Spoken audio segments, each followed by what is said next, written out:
मुख्यमंत्री भूपेश बघेल ने एफसीआई द्वारा चावल खरीदी का अनुमति अभी तक न मिलने के लिए पूर्व मुख्यमंत्री डॉक्टर रमन सिंह को कसूरवार ठहराया है।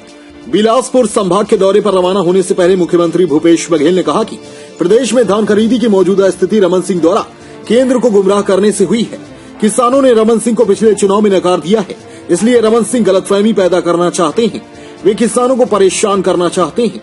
भाजपा चाहती है कि धान खरीदी का लाभ किसानों को न हो, किसान परेशानी में पड़ जाएं, इसलिए भाजपा षड्यंत्र कर रही है। उन्होंने कहा कि ऐसा प्रदेश में पहली बार हुआ है जब एफसीआई में चावल जमा करने की अनुमति नहीं मिली है। इस कारण राइस मिलर एफसीआई में चावल नहीं जमा कर रहे हैं और सोसाइटी में धान जाम हो गया है। भूपेश बघेल ने कहा कि ऐसा केवल रमन सिंह और भाजपा के लोगों द्वारा गुमराह करने से हुआ है। आपको बता दें कि मुख्यमंत्री भूपेश बघेल ने 1 जनवरी को बताया था कि प्रधानमंत्री नरेंद्र मोदी से बात करने के बाद पीयूष गोयल से उनकी बात हुई थी। पीयूष गोयल ने बोनस देने को लेकर सवाल उठाए थे, जिस पर भूपेश बघेल ने उन्हें बताया था कि वे केंद्र सरकार की तरह राजीव गांधी किसान न्याय योजना चला रहे हैं।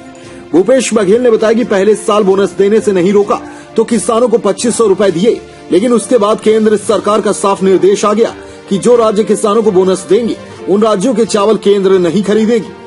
भूपेश बघेल ने कहा कि इसके बाद राज्य सरकार ने केंद्र द्वारा निर्धारित दर पर धान की खरीदी की। पिछले साल भी समर्थन मूल्य पर खरीदी हुई। इस साल भी 1868 रूपये से 48 लाख मीट्रिक टन का भुगतान हुआ है।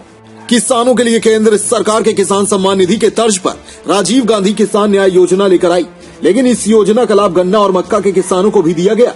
उन्होंने कहा कि केंद्र और राज्य सरकारें खाद सब्सिडी, कृषि यंत्रों पर सब्सिडी, बिजली पर सब्सिडी जैसे कई लाभ किसानों को देती हैं। देखिए, इसमें आप पूरे दौरे के देखेंगे तो सबसे पहली बात है विकास कार्यों के शिलान्यास और भूमि पूजन। दूसरी बात यह है कि जो हमारे काम चल रहे हैं उसका निरीक्षण भी, चाहे इंग्लिश मीडियम स्कूल बना हो तब, चाहे वो गौठान बनाए हैं तब, चाहे धान खरीदी केंद्र जो हमारे उसका निरीक्षण भी हम लोगों ने किया है। और इस समय अब जो हमारा नरवा का प्रोजेक्ट है उसे भी जहाँ जहाँ देखते बनेगा उसमें इस समय उसको भी किया जाएगा। और कोई करने बुलाए हैं, मैं समझता हूं कि क्लियर हो जाना चाहिए। प्रधानमंत्री से भी बात हुई तो जो एफसीआई में जो चावल लेना है वो ले ले। प्रधानमंत्री से भी हमने बात की है और पीयूष गोयल से कई दौर की बात हुई है और अधिकारियों से बात करने के लिए बात उन्होंने कही है। हमारे अधिकारी जाएंगे। Thank you. मैं बोले इतना पढ़ा लिखा आदमी 15 साल मुख्यमंत्री रहा, ये बयान क्यों दे रहा है? अब समझ आ रहा है वो बयान क्यों दिया था, ताकि किसानों की धान खरीदी मत हो, किसानों को उसका लाभ मत मिल सके। इस कारण से ये भारतीय जनता पार्टी की प्रदेश इकाई के जो षड्यंत्र है, ये षड्यंत्र यही है कि किसानों को उसका लाभ मत मिले, सरकार पता नहीं मिले।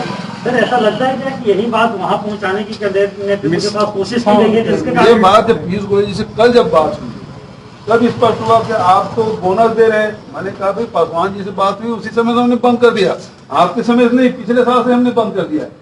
हम तो केवल समर्थन मूल्य